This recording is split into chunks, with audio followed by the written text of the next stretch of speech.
Okay guys, rumah di belakang saya ni corner lot, rumah corner lot 250,000 sahaja. Okey, jom kita tengok. Kepada anda yang inginkan rumah corner lot tetapi harga mampu milik, inilah dia. Lokasi di Teronoh, Perak. Di antara satu kelebihan, ianya tak menghadap dengan rumah orang guys. Nak parking banyak kereta kat sini tak ada masalah.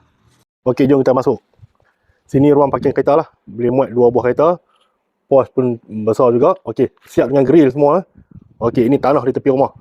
Rumah ni keluasan 41 kali 60 panjang. Ada 21 kaki lagi tanah di tepi. Memang best kalau anak-anak nak berlari, nak bermain, nak buat BBQ. Tak ada masalah. Memang puas hati. 250,000 saja guys. Okey, jom kita masuk. Ini ruang tamu dengan ruang makan rumah ni. Okey, lampu kipas, grill semua owner dah siap buat dah. Cuma masuk perabot, duduk saja. Okey, rumah ni mempunyai 3 bilik tidur dan 2 bilik air. Leasehold, lot Bumiputera. Okey, ini bilik tidur utama, master bedroom. Luas juga guys dan ada satu toilet di sini. Okey, jom kita ke ruangan seterusnya. Ada sliding door, boleh keluar, bermain di luar. Okey, ini ke bilik tidur yang kedua. Ini bilik tidur yang kedua. Kita ada satu toilet di belakang. Ini ruangan dapur rumah ni lah. Luas juga guys.